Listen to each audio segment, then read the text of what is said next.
This is Abena. Like any parent, she's looking at her phone today and thinking about how to grow her savings into something that will support her daughter decades from now. But a high bank balance only works if the world outside is functional. Money loses its purpose if there aren't stable shops to buy from, reliable power for hospitals, or a climate that allows a community to thrive. When we look ahead to 2050, the year this toddler will be starting her own adult life, we have to ask what kind of physical and economic landscape she'll actually be stepping into. Instead of just picking random stocks and hoping for a payout, we can choose to put money into the actual building blocks of that future. It's the difference between gambling on a number and helping to build a city. This approach connects a family's personal success to the survival of the planet. You aren't just growing an account, you're helping to ensure the world your children inhabit is one worth living in. To do this, we look for the massive, long-term shifts that are already reshuffling how the world works.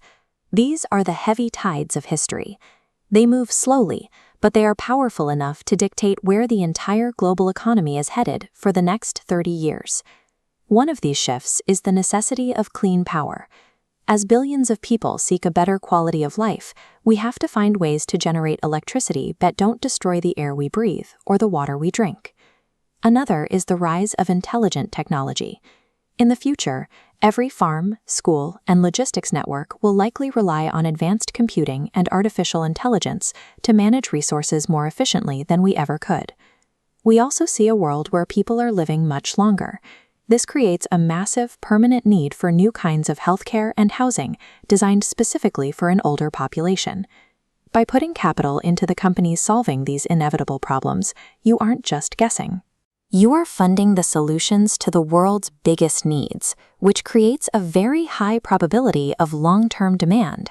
However, knowing which industries will grow is only half the battle.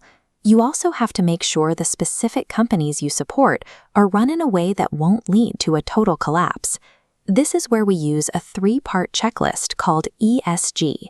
It's a way to look under the hood of a business to see if it's actually healthy or just hiding its risks.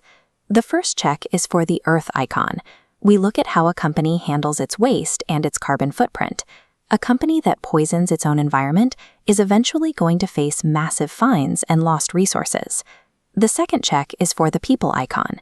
This measures how the business treats its workers and neighbors. Companies that pay fairly and respect their communities tend to be much more stable and productive over time. The final check is the Shield, which represents how the company is led. We're looking for honest leadership and transparent books. If a company isn't truthful about its money, it isn't a safe place for yours. Companies that pass all 3 checks are generally more resilient. They avoid the scandals and disasters that can wipe out an investor's savings overnight. There is also a psychological benefit to this approach. On the left, we see the stress of someone chasing every market rumor. On the right, we see the steady path of someone who knows exactly what their money is supporting. When you know your savings are funding clean energy or better medicine, you don't panic when the news gets scary. You have the peace of mind that comes from contributing to solutions rather than just watching a ticker symbol. By the time 2050 arrives, the choices Abena made today have finally matured. Because she focused on what the world would actually need, she and her daughter can enjoy the prosperity of a thriving city. You can start this process right now. It begins with shifting your focus from "how much can I get" to "what kind of future am I helping to build?" The ultimate reward isn't just your bank balance, it's the pride of living in the better world your money helped create.